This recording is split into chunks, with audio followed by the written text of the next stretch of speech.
Okay, hello. Welcome to the much awaited Lecture 8.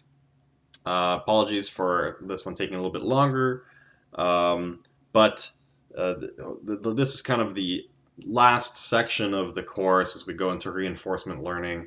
And so for this first, pass through these materials, had to put a lot of things together. And I think with reinforcement learning, as we've talked about now, supervised and unsupervised learning techniques, reinforcement learning kind of is a bit different. It's a little bit of a different kind of beast, but at the same time, I think it's one of the most applicable or most obviously applicable aspects of kind of fields of machine learning in terms of applications for game development, because in effect, reinforcement deals with agents in respective environments. And the big kind of difference between supervised and unsupervised learning and machine learning, as we've seen until now, is that we're the ones providing an algorithm with a data set that we would like it to make sense of. In the case of supervised learning, this data has some structure to it, and we want to then, you know, develop an algorithm that can then, given new data, provide us with that structure. In the context of unsupervised learning, we have unstructured data, and we want to sort of determine an underlying structure to that, with not knowing what it might be. But with reinforcement learning, it's a bit of a different thing altogether, where we have an agent in a respective environment.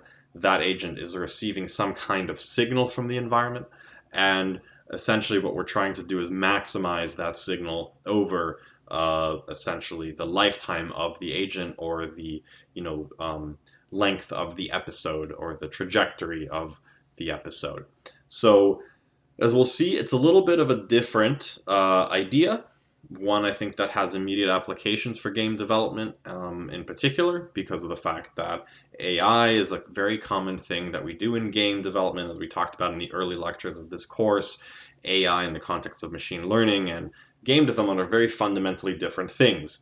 And here is sort of a place where the two meet, where you can imagine potentially using reinforcement learning for maybe an AI agent in your game, perhaps an AI capability to kind of analyze your game, or even underlying mechanisms, as we'll talk about actually in this particular lecture, that sort of have some kind of intelligence to them.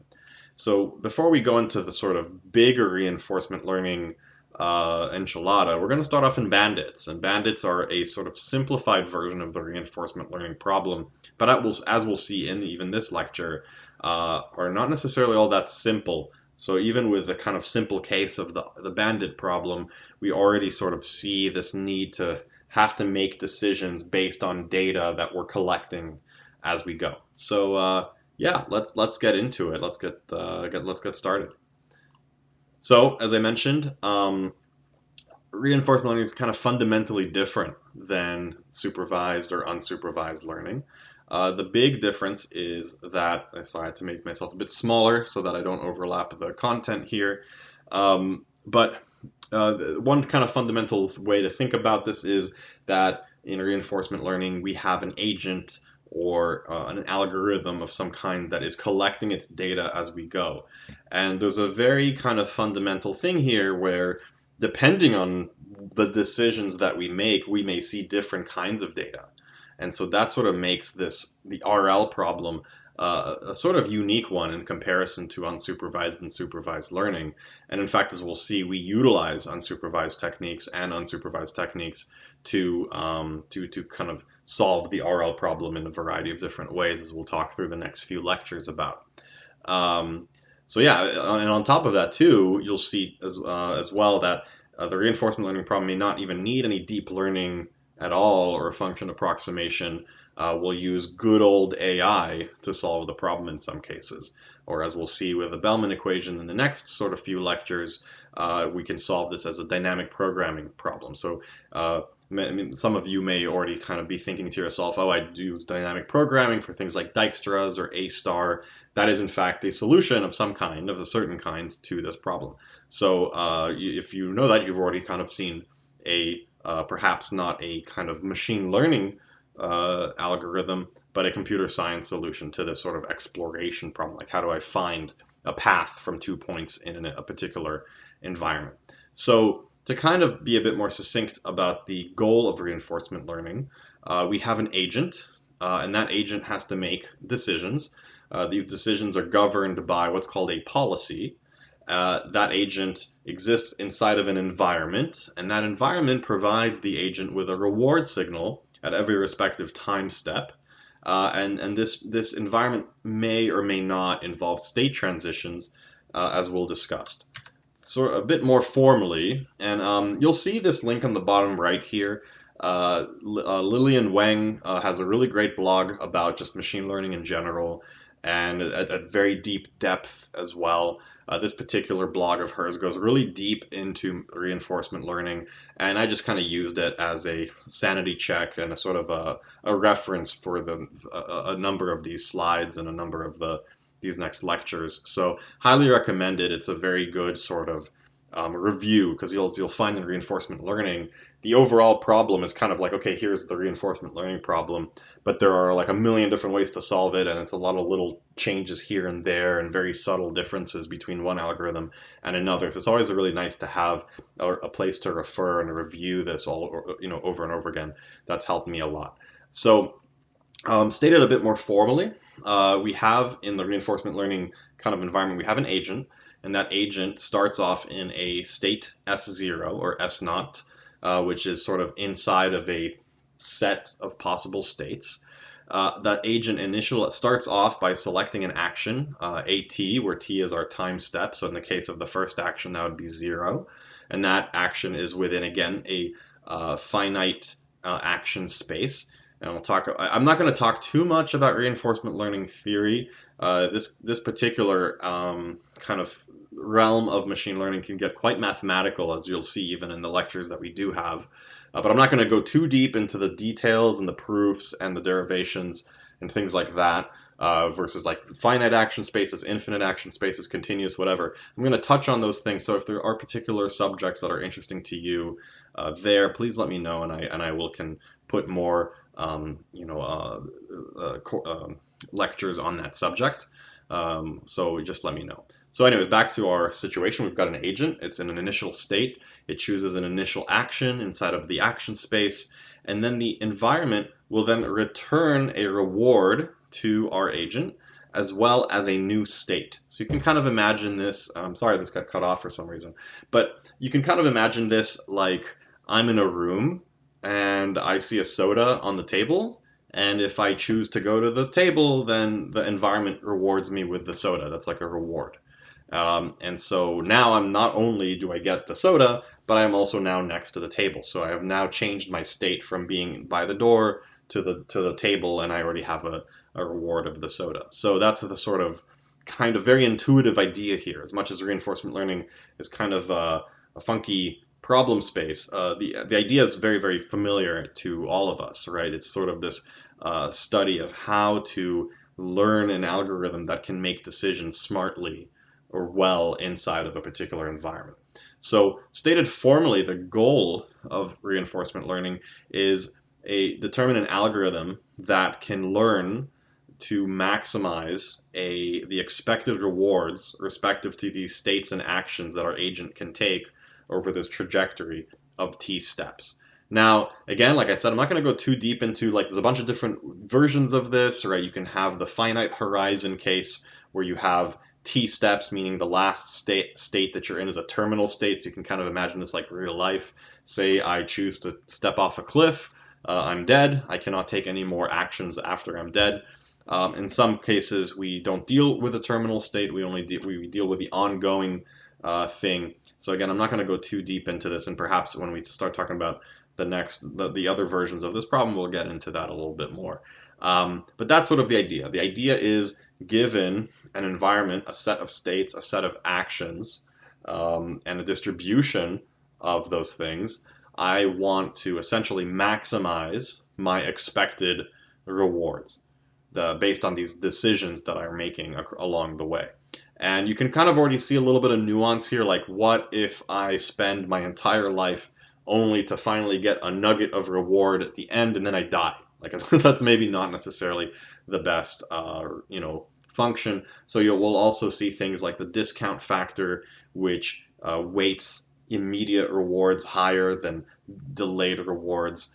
And so again, just even in describing this high level kind of picture, you can already see a lot of the nuances, a lot of the little kind of fiddly bits that go into making to making this particular to making reinforcement learning work in a variety of different scenarios. And I think that's one of the, I guess, big takeaways here is that reinforcement learning, I would argue, is more of a field of techniques than supervised or unsupervised learning. Where in unsupervised learning and unsupervised learning, you have a variety of algorithms that all kind of like work the same in a way. There's a lot of varieties, obviously, and there's a lot of, you know, theory and math and different ways to approach things.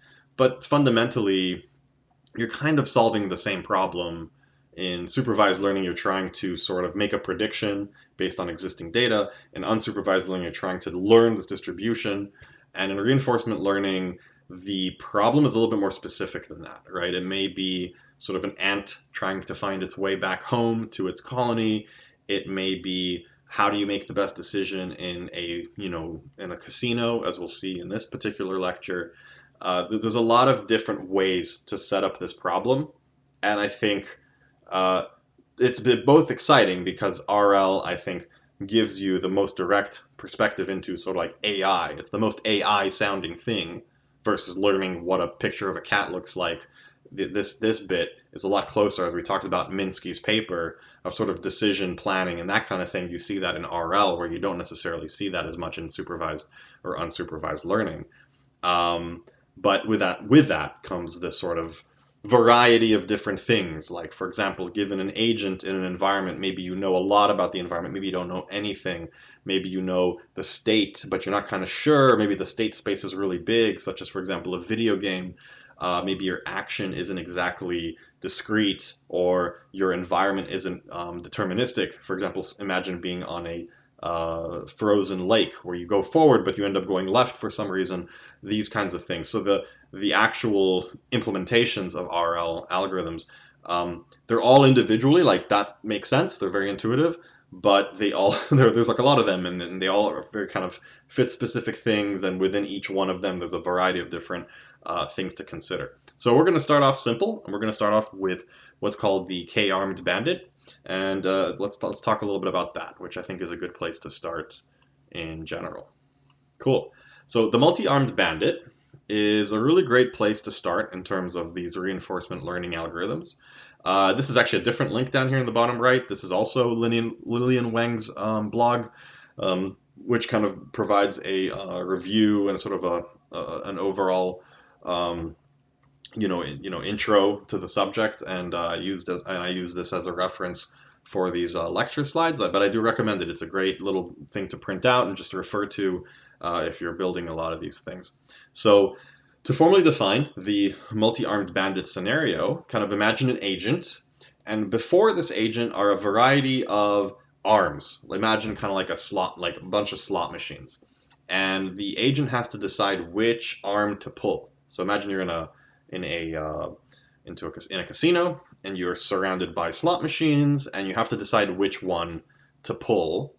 And what you want to do is eventually determine, given the sort of this random distribution of rewards given by pulling the arms, you want to figure out which arm should we pull, get to essentially maximize our expected reward. So we sort of want to figure out what these slot machines kind of mean, right? There's no like game here. It's just sort of you pull a slot machine and you get a reward. There's no, other kind of fiddly bits. It's just sort of I pull the thing and I get a thing. So now, given some amount of time in this casino, how do we develop an algorithm that determines which arms I should pull?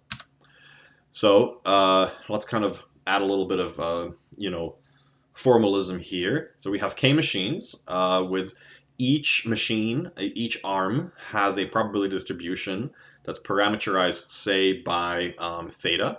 In this case, you can imagine this being a Bernoulli distribution. So essentially, the probability of getting a 1 or a 0 comes with probability theta. So it's just sort of a uniform, either a uniform if it's 50% or some kind of combination of the two. At each time step, our agent has to take an action, so you have to select which arm to pull. And now we can define what's called a value function. In the context of the bandit, we use this function Q of action, and this is going to be set and equivalent to the expected rewards, the expected sum of, or the expected reward over the set of actions given that we selected that particular action. And now we can have this reward function again that this reward is equivalent to this R given a particular action. This can also be a probability distribution. And so our goal again is to maximize this cumulative reward. So at first, keep in mind we don't know anything, right? We're in this casino and we're surrounded by these slot machines, and we can pull one, we get $1, and we pull another one, we get no dollars, and we have to kind of figure out which of these slot machines have the highest chance, which of these arms have the highest chance of giving us some kind of reward. And so one idea, and this is sort of what's called a greedy algorithm. If you've seen greedy algorithms before, you might already kind of be thinking what we might want to do.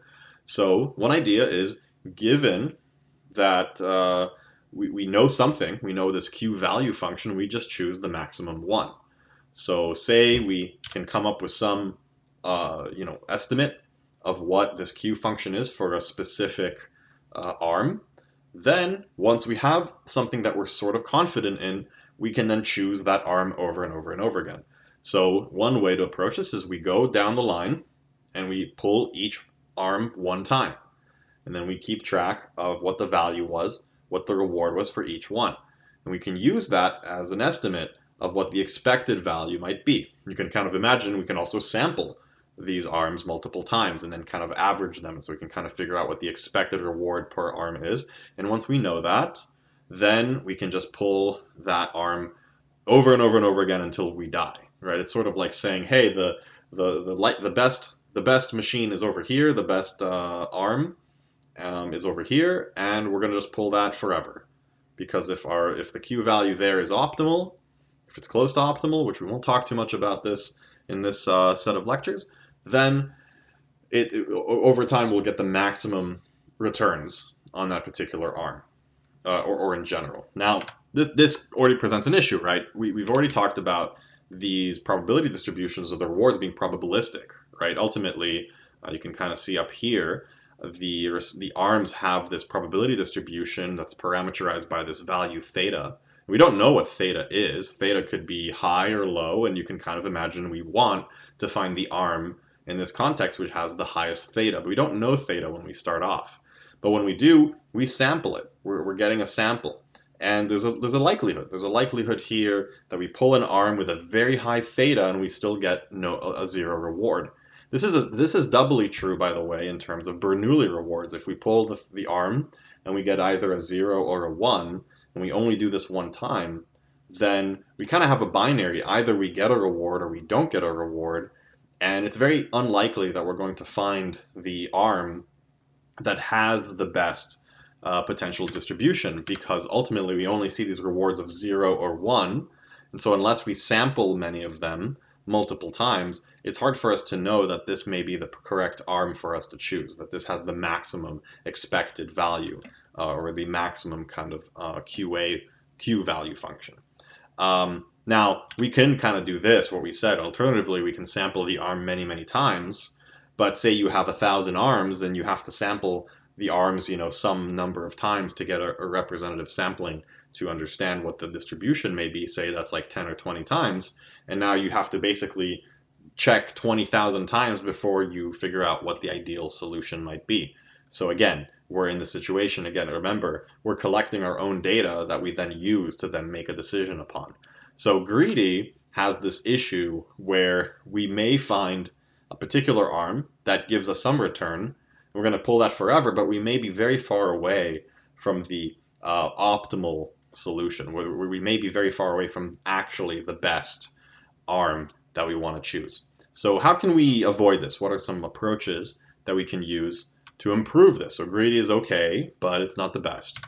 So here's a technique called e-greedy. And so e-greedy is very similar to greedy, except for some epsilon percentage of the time we choose just a random action.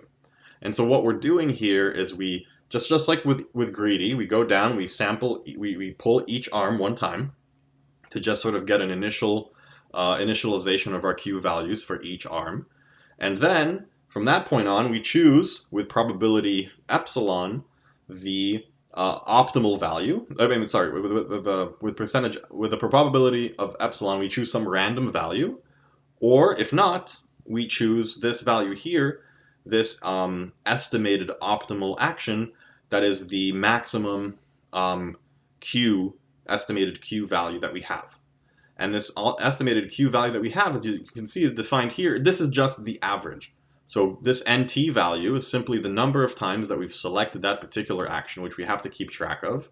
And then this is a sum of how many times of 1. This I is the indicator function, which means it's 1 when this action is equivalent to that action that we're talking about.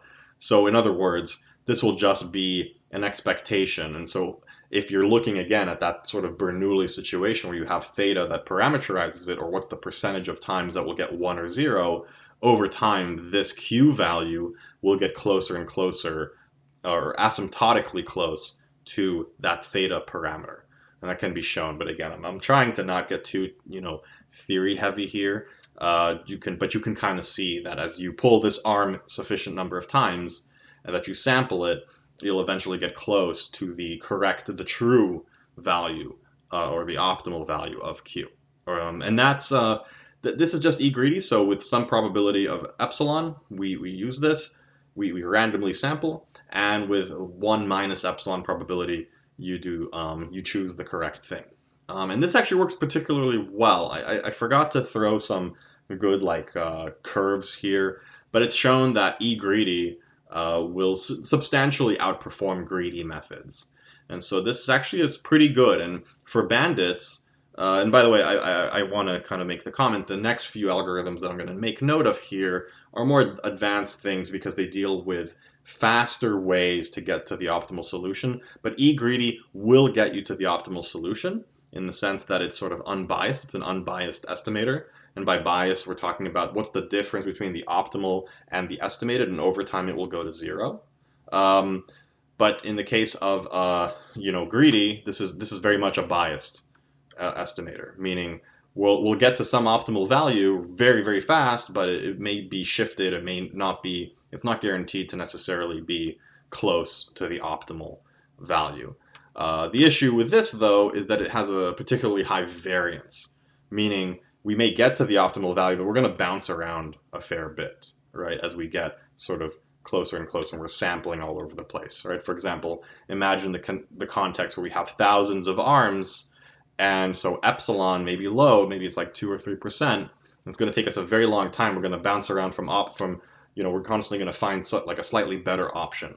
We're going to start off and it's going to vary around this thing, but it will asymptotically approach the ideal solution. So it's slow, but it works. And in the context of game development, this is all you really need. I mean, there's very few times where you need something more sophisticated than this, but maybe not. Maybe I don't know. But you can implement this particular algorithm particularly easily, right? In fact, many games, in fact, most RPGs are kind of this, right? This is the sort of whole idea behind most RPGs is okay, well, what do I do to maximize the outcome? Because ultimately everything you do in an RPG is probabilistic in nature. So if you think about it, this E-greedy multi-armed bandit algorithm is generalization of many, many game logic loops, or AI gameplay loops, I should say. So fun stuff. Okay, well, so you can see here, this is great and all, but there's a lot to be sort of wanted here. We're eventually going to get to the solution, but what if we can come up with some way to, create to be a little bit more, I guess, deterministic in our selection, right? Right here, you can see some epsilon percentage of the time we're going to choose a random action. But what if we had a better way to choose that random action? So some epsilon percentage of the time, we wouldn't choose a random action. We would choose an action that we believe to be optimal, or more likely to be optimal. So instead of randomly selecting an action, we can maybe define some kind of upper bound on the value of an action. This is what's called the upper confidence bound algorithm. And the math behind this goes pretty. It's a bit in depth. It utilizes what's called the Hofting inequality, which I can kind of wait. Yeah, which I can maybe talk to at length if anybody wants or is interested in that. Please let me know in the Discord. I'm happy to do that. Perhaps in the next revision of this course, I'll go into deeper detail on that. But utilizing the Hofting inequality, which the Hofting inequality, by the way, is an inequality that is utilized to prove the weak law of large numbers. To just remind everyone of what the law of large numbers is, given a small sample size of a larger population, as my sample size gets larger, the mean of my sample mean, will approach asymptotically my population mean. That's all it's saying. So it defines essentially that's what the law of large numbers is defining. And what's happening with Hofting's inequality is it defines a bound on that as how this is true and how this approaches it. And so using this, we can actually define the upper confidence bound on a particular action. And so let's kind of think about the two cases. So say we choose a particular action, either the action is optimal, in which case the Q value is equivalent to the value of the optimal action. Otherwise, if we have this sort of upper confidence bound that we've defined, we know that this upper confidence bound on this Q value is going to be greater than this optimal. This is true with high certainty because this is the way that we've defined it. And so the idea here is that this is essentially called optimism under uncertainty. So if we are optimistic, meaning every action has a high confidence, upper confidence bound, right? And we then try the actions that have the highest confidence bound, then that means that we're being optimistic. We may find out that that's the optimal action, in which case we're going to be equivalent to this Q of A star. If it's going to be less than that, we're never going to choose anything with less than that, because we're by definition always going to have an upper confidence bound that's greater than the optimal action. And so what we're going to do then is we're going to essentially choose the action that has the maximum Q approximation plus this approximate upper confidence bound, which is essentially a function A of how many times that particular action has been selected, and then this probability P, which is a small probability ultimately that we've defined separately. So I know this is kind of hand wavy a little bit, and one moment, I'll be right back. Sorry, I'm misexplaining this a little bit. These two statements are equivalent. This is how the upper confidence bound is defined, UT of log P divided by this number, and P is just our threshold. So we want with some percentage, this could kind of be your epsilon or just some small probability where we have, this likelihood that this small probability that we want to have. And so with a small probability, we want to ensure that this upper confidence bound is below. So it's kind of like equivalent to our epsilon, if that makes any sense. And so that's how we would then determine the selected action. And so again, like to kind of reanalyze this, the intuition here is that we know that our true Q value, our true value of a particular action, is going to be less than this estimate that we have for the value, plus this upper confidence bound that we've defined for the value. And this is always going to be true. So in the case where the upper confidence bound is 0, right, because we have the correct action, this is just going to be true under equality, right? And that's what we have here. And so this is how we define this particular confidence bound, which is with this probability divided by the number of times we take a particular action. So we're just kind of adding a buffer, right? And we're saying, hey, for this action that we haven't taken, the upper confidence bound is high. And as we take it more times, that upper confidence bound comes down and down and down, and it sort of will come and be asymptotic eventually to this particular A star. And you can kind of imagine this is true because we're now keeping track of the Q values just like we did before. And so if a particular action has very, very low value, we'll never qualify this argmax. We're never going to choose that action again. We're only going to choose actions that have high likelihoods of being better than a particular action that we already know about. And so this is sort of, again, a very interesting way to think about it. But there are some caveats, right? Like what, again, this is a situation where we're taking, we're pulling these rewards, these actions, and we may have a scenario where a particular action never gets explored or never gets used because of the fact that this argmax will never actually hit it, right? Our predicted value is very low because we took it one time, and even though maybe a very, very good action to take, it's low, and our upper confidence bound has suffered substantially. And so it may be a very, very long time before we eventually come back to it because we have to wait for all of our other upper confidence bound values to kind of dip below, right, this predicted value. And so we may, the upper confidence bound algorithm is not it's not always the best in that sense. So yeah, this is a cool one for sure, a good way to think about it, and a good basis for some of the other things we'll see later in these next few lectures.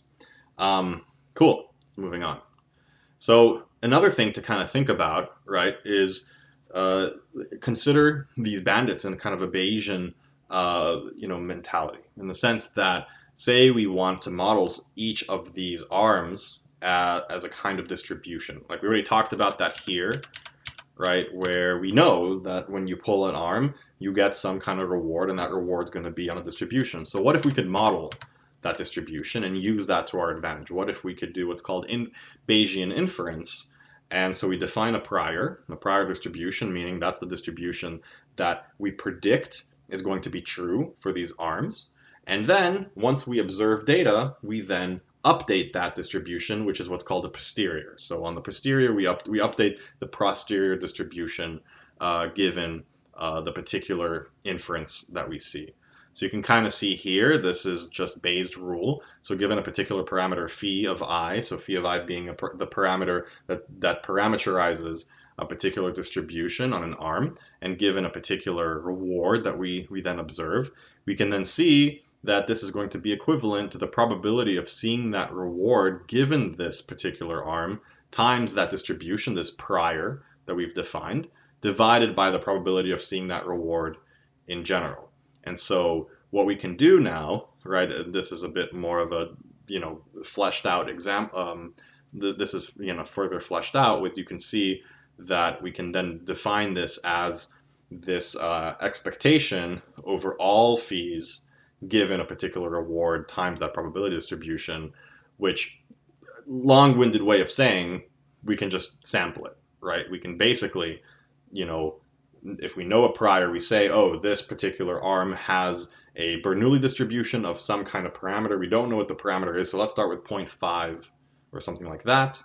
And then we observe what rewards we get given that we pull that particular arm. And then now we can see what we get based on this Bayesian inference because we've seen that reward X number of times. And we've seen that reward from that particular arm X number of times. And we can kind of apply this, and now we can sort of figure out what this new distribution should be given this calculation. So this is gets a little bit statisticky, like how do you actually do this? Because we don't know a lot of these things, we don't know a lot of these distributions, they're not exactly tractable. We can measure certain things, we can make assumptions, but ultimately, how do we actually update this probability distribution? So the idea behind this is actually an old one. It's from 1929. It's called probability matching. And what we kind of want to do is we want to select an action according to a probability that it is the optimal action. So we're essentially going to select the most probable action, and we're going to see the reward, and then we're going to update our prior accordingly. And this sounds exactly like very, very very cool. Like this is what we want, right? Given a high likelihood of a particular action, a particular arm being very valuable, we want to select that arm, and then we can observe what we actually get, and we can update the posterior on that arm, which then means that the next time we have to choose an arm, we can kind of say, oh, that arm actually was good, or oh, no, that wasn't good. We should maybe choose something else.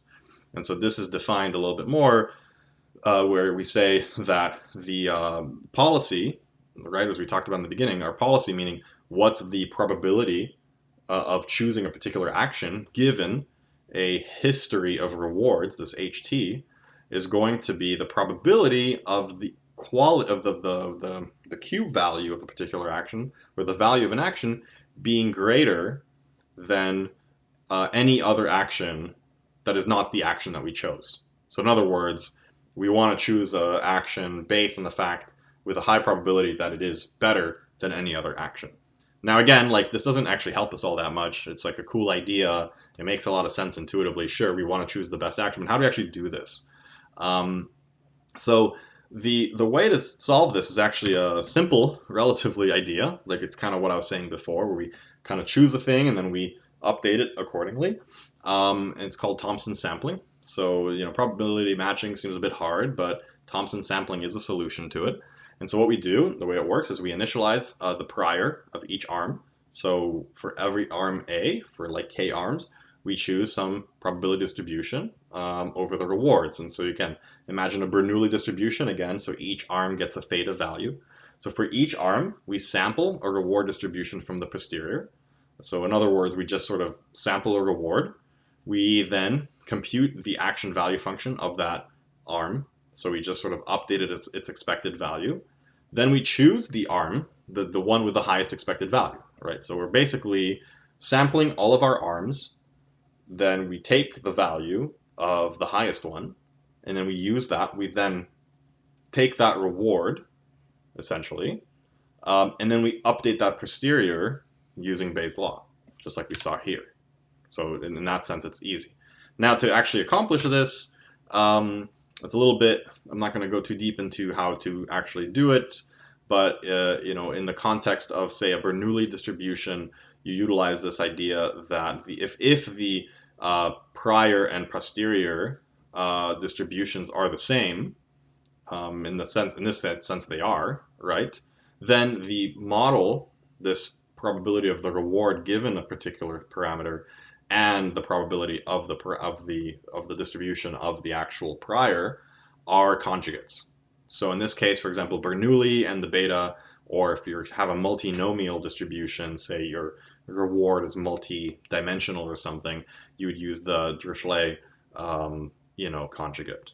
And this sounds, again, this is probably a little bit beyond the scope of this course, but if it's something that you're interested in, I recommend checking it out. But you can kind of see that in the context of the Bernoulli arm, all we have is this beta distribution of alpha that's parameterized by alpha and beta. And this all distills down to, given a particular arm, what we do is we then update the posterior by adding 1 if the reward is 1 to alpha, or adding 1 to beta if the reward is 0. And so if you look at the beta distribution, you'll kind of see it starts to create this skew, this distribution that skews, and over enough time, these distributions get asymptotically closer to the underlying correct distribution of the arm that you're using. So it's something that is very, very powerful in a sense, but like I said in kind of the E-greedy slide, this may be a little bit beyond what you may want to use for, say, a game or something like that. But if you're really trying to model complex underlying representation, so this may not be necessarily that useful for like a slot machine, because a slot machine is likely some kind of uniform distribution, is very high entropy, and you're not going to be able to get much information out of this kind of Bayes rule type of thing. But say these are very, very singular decisions with high costs and very low frequencies. Say, like, for example, a medical treatment, right? Say somebody has a particular kind of cancer and there are 10 different treatments on the market, and there's a variety of different factors and things at play. And you only get to pull one arm. You get to say, okay, we're going to use treatment 1 or what 1 through 10. Which one is going to be the best for this particular patient, given all the data and all of the different sort of distributions that we're aware of. And you can see how this framework can be used to essentially choose the correct choice, or the most likely choice, to maximize this posterior likelihood of a particular action having been chosen given the respective reward. So you're almost trying to say, if we are going to win, what's the choice that would maximize the likelihood of us winning? And so you're seeing here a good sort of bridge between unsupervised learning and reinforcement learning, right? Because this should look very familiar to you in the context of VAEs, for example, because that's exactly what the VAE is trying to do. We're taking the input, we're encoding it into a latent space, and then we're outputting it back into itself, and we're trying to maximize the likelihood of the output given a particular input or a particular latent space. And so in practice, this sort of Bayesian inference is exactly what led us to the variational lower bound that we saw in unsupervised learning. So yeah, there are other possibilities too, by the way. There's a thing called Gibbs sampling, and Gibbs essentially just observes the different state transitions that we go through, which would then sort of help us determine what the distribution should be. So given two distributions, we can kind of figure out which one came from what. So I can recommend checking that out if you're interested in further exploring this stuff. But yeah, the Thompson sampling is a very powerful idea, and can also be applied, by the way, to not just the armed bandit, the K-armed bandit state case, as well as UCB. We can also do this kind of upper confidence bound algorithm for other scenarios. But once we get into an environment where we have states, we have to start to kind of consider the distribution of states as well. So yeah. Cool. So that's the end of this lecture, and next we're going to start talking about tabular Markov decision processes, which, unlike a bandit, involve states as well. So you may be in sort of an environment, and you have to sort of traverse that environment and be in different states. Within each state, you have a variety of different choices you can make that give you a particular set of rewards in return. But the rewards you can potentially see are affected by the state, and the states that you see are affected by your policy that you choose. And so you can kind of see the problem gets, I don't want to say exponentially more complicated, but it is a different kind of problem. So bandits actually are a subset of Markov decision processes, and we'll see that in the next lecture. Bye.